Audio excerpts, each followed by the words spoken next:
उमज्ञानतिमिरान्धस्य ज्ञानाञ्जनशलाकया चक्षुरुन्मीलितं येन तस्मै श्रीगुरवे नमः। नमो ॐ विष्णुपादाय कृष्णप्रेष्ठाय भूतले श्रीमते भक्तिवेदान्तस्वामिन्निति नामिने। नमस्ते सारस्वते देवे गौरवाणी प्रचारिणे निर्विशेषा शून्यवादी पाश्चात्यदेशतारिणे। जय श्री कृष्ण चैतन्य प्रभु नित्यानंद श्री अद्वैत गदाधर श्रीवासादि गौरभक्तवृंद। हरे कृष्णा कृष्ण कृष्णा हरे हरे, हरे Ram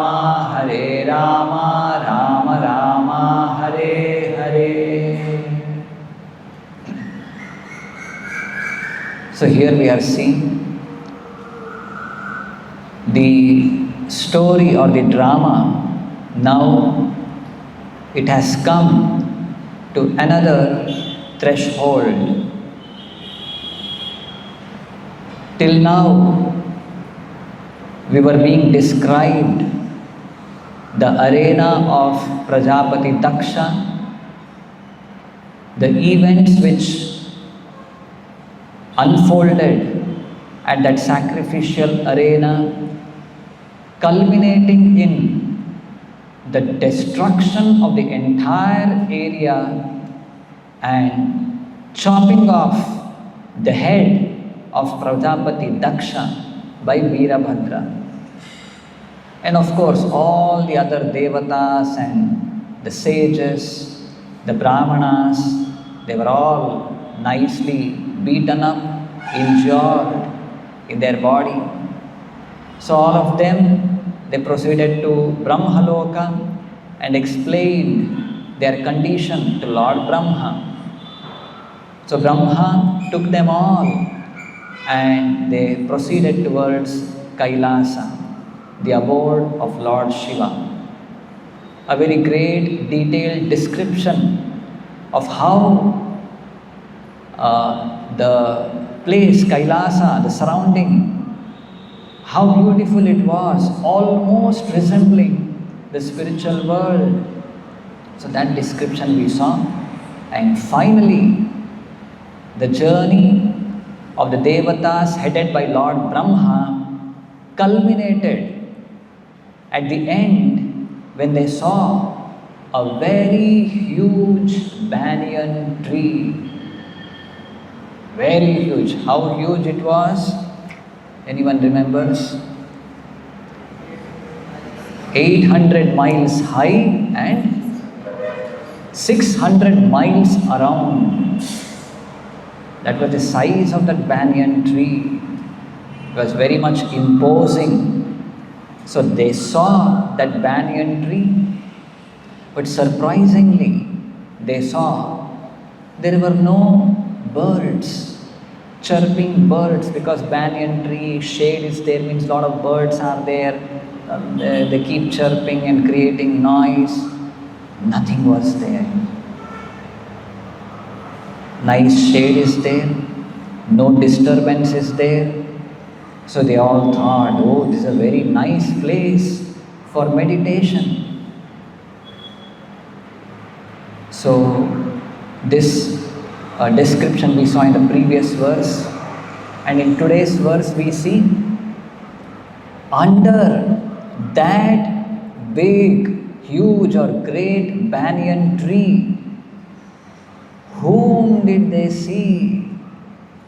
Tasmin mahayogamaye mumukshu sharane suraha. They saw under that huge banyan tree, which was competent to give shelter to all mystic yogis who wanted to perform yoga to become liberated. Mumukshu meaning desirous of liberation. So this tree was very competent, very suitable place for such yogis to meditate and become liberated. And amidst all of them, they saw Dadrishuhu Shivam Asinam. They saw Lord Shiva being seated there. How was he seated? Tyakta amarsham iva antakam. Having given up all anger. Because all these devatas had seen another side of Lord Shiva, another face of Lord Shiva. They were all nicely injured in their body, being thrown with stones by the followers of Lord Shiva, and finally Veerabhadra came, chopped off Prajapati Daksha's head, pulled out their mustache and many other things, pulled out one of their eyes. Such ghastly scenes they saw in the arena of Prajapati Daksha. So Lord Shiva was very angry. So that was the impression they had. Now, when they came here, headed by Lord Brahma to Kailasa, Lord Shiva is seated under that great banyan tree. Now, Tyakta Amarsham, he is not appearing to be angry, ghastly, just like the features of Veerabhadra was explained, how he was. But now Lord Shiva they are seeing, no, he did not have any anger on his face. Tyakta amarsham iva antakam. Antaka means eternal time. As grave as eternal time. Grave means what?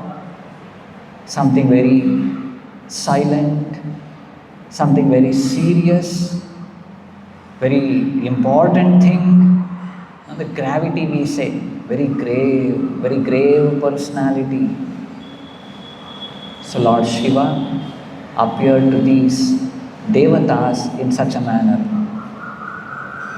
The demigod saw Lord Shiva sitting under that tree, which was competent to give perfection to mystic yogis and deliver all people. As grave as eternal time, he appeared to have given up all anger. So this is the way all the devatas saw Lord Shiva being seated under that great banyan tree in the abode of Kailasa. So now, here in the purport, Srila Prabhupada explains this term, Maha Yoga Maye. The purport begins with this sentence. In this verse, the word Maha Yoga Maye is very significant. Let us recollect the last part of the 6th chapter of the Bhagavad Gita, wherein Lord Krishna says, Tapasvibhyopi adhiko yogi, karmibhyopi mato adhikaha, jnanibhyo, he says how? The yogi means he is greater than a tapasvi, greater than a karmi, and greater than a jnani and yogi. Jnani, karmi, tapasvi. A yogi is greater than all of them. Tasmad yogi bhava Arjuna. Therefore, O Arjuna, you should become a yogi. What kind of yogi Krishna is telling? He makes it clear in the next verse, the last verse of the 6th chapter.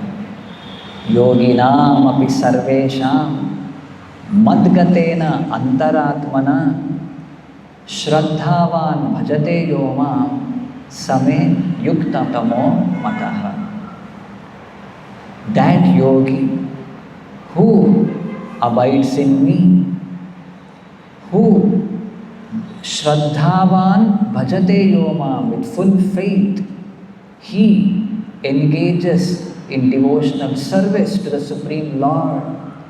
Such a yogi, he is the best of all the yogis.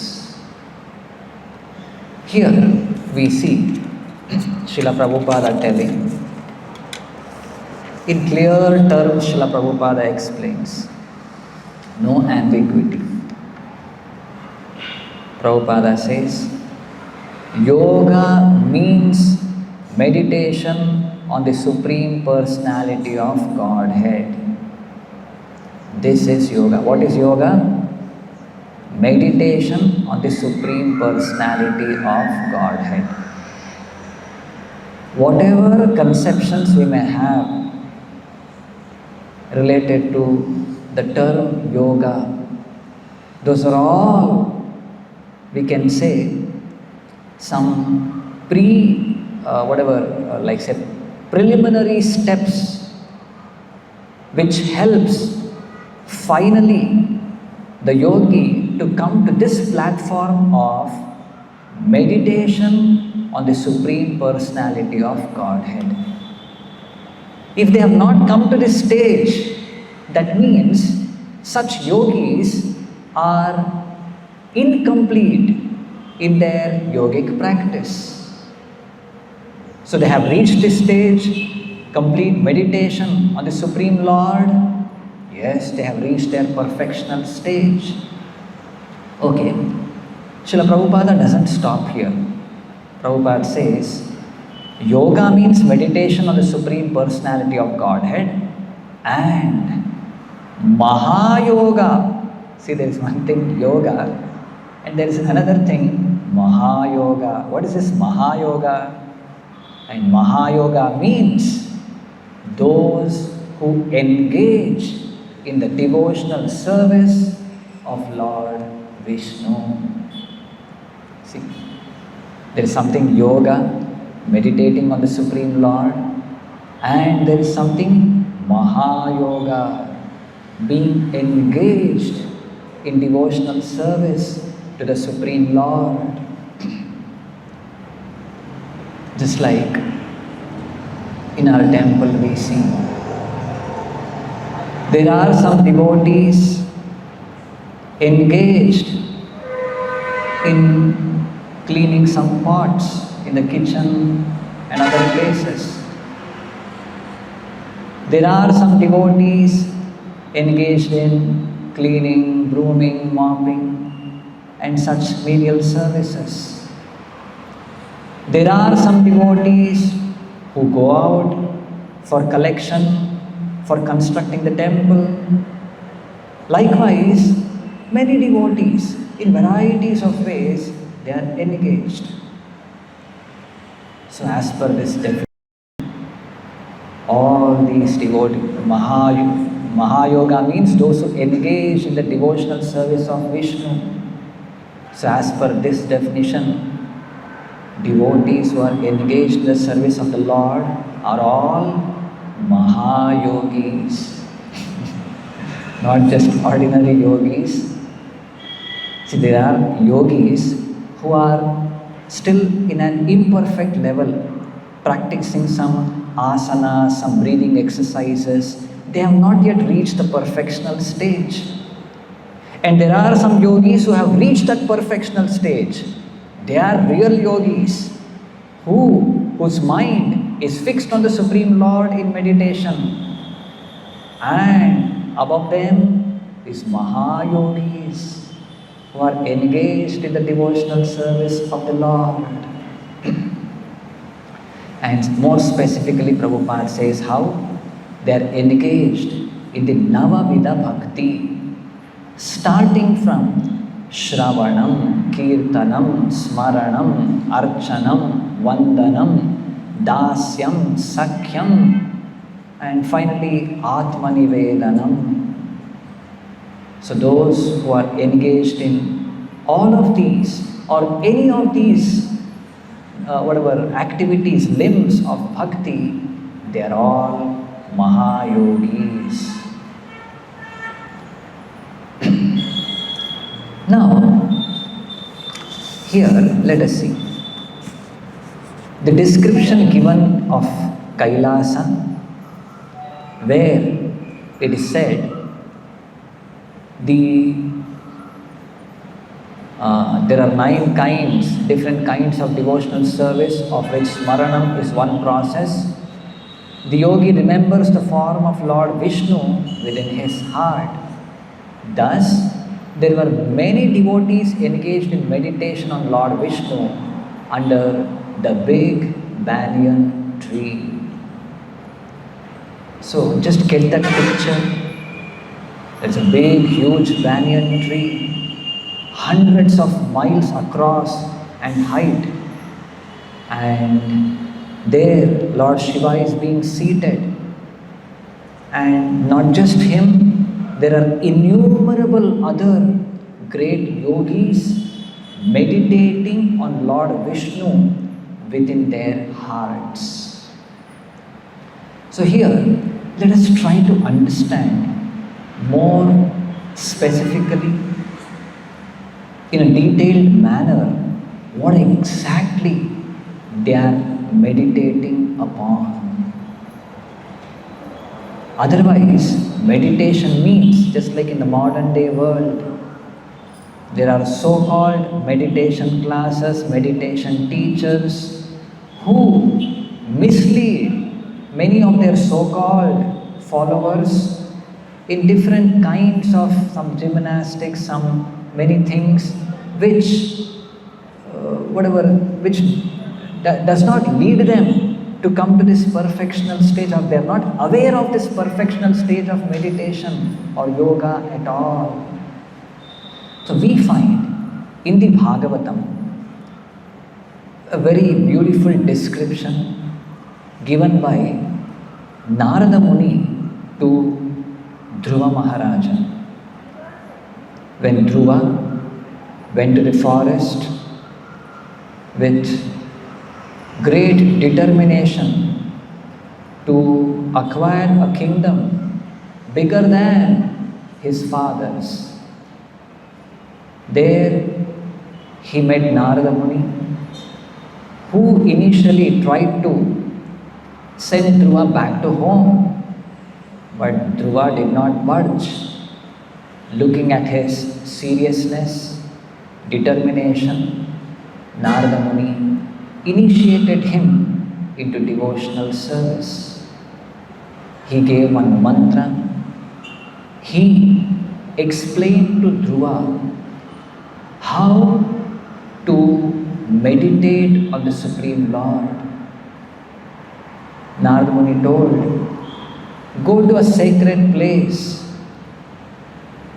Which was that sacred place Narada Muni told to Dhruva to go?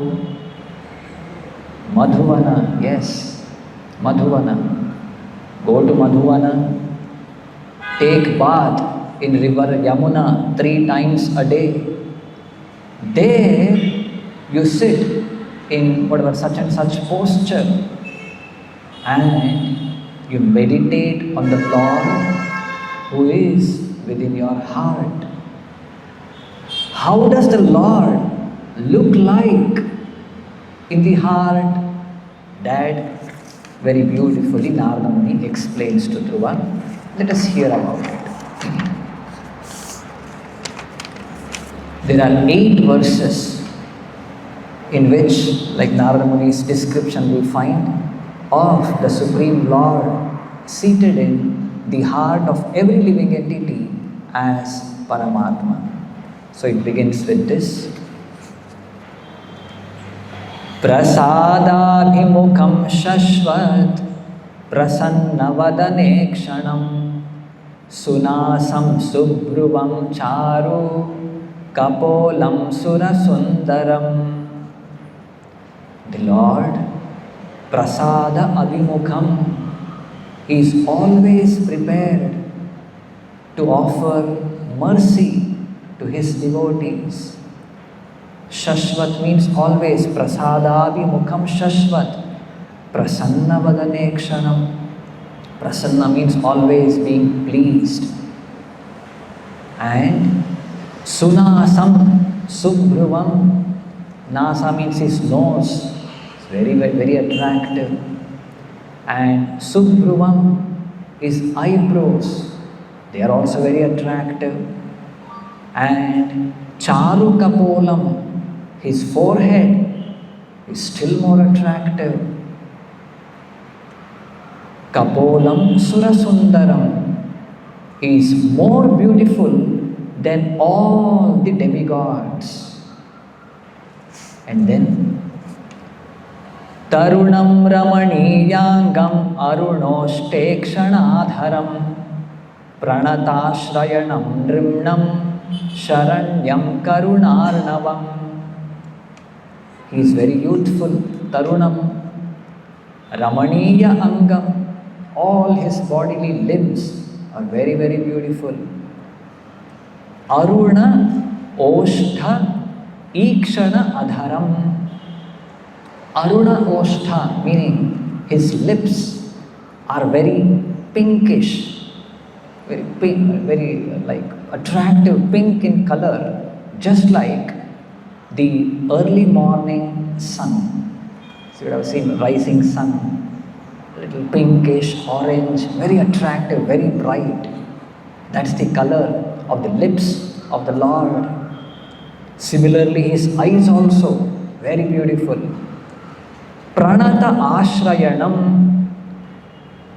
he is the ultimate shelter of the surrendered souls. Nrimnam, transcendently pleasing in all respects. Sharanyam Karunarnavam, he is the ocean of mercy, worthy of shelter of all living entities. Then the third one, Shrivatsankam Ghanashyamam Purusham Vanamalinam Shanka Chakra Gada Padmair Abhivyakta Chaturbhujam. So he is having the Shrivatsa mark on his chest. And then Ghanashyamam, his bodily hue, the color is like that of a dark rain cloud, just like in the rainy season, dark cloud. That's his bodily color. And Purusham Vanamalinam, he is a supreme person wearing a nice garland of flowers.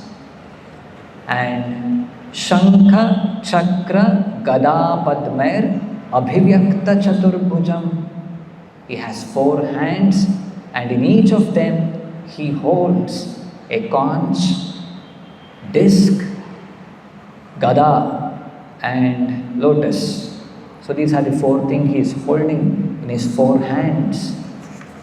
And then Kiritinam Kundalinam Keyuravalanvitam Kaustubhabharana Grivam Pita Kausheya Vasasam. He has a very beautiful, attractive helmet on his head, Kiritinam. And then Kundalinam, Kundala meaning earrings. He has a very nice pearl earring, it is said. Then Keyura Valayanvitam, a very nice necklace is there surrounding his neck. And then he has got jeweled bracelets which he wears on his arms. Kaustuba Abharana Grivam, his neck is also decorated by one very attractive gem known as the Kaustubha. Kaustuba Abharana Grivam. And then Pita Kausheya Vasasam, he is dressed in yellow colored silk garments. So this is how he appears.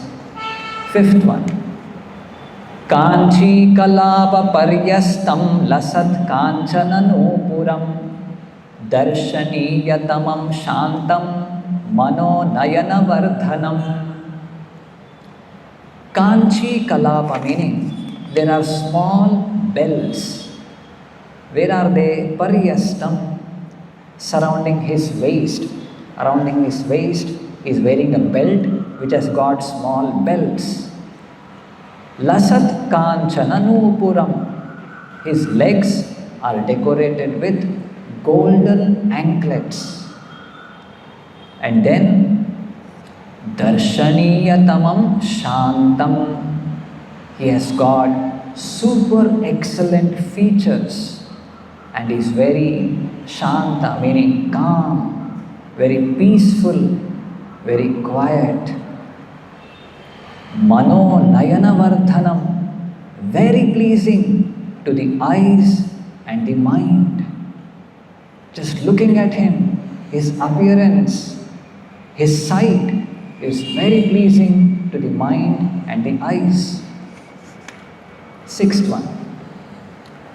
Padbhyam nakhamani shrenya vilasadbhyam samarchatam hrit padma karnika dishnyam akram yatmani avasthitam.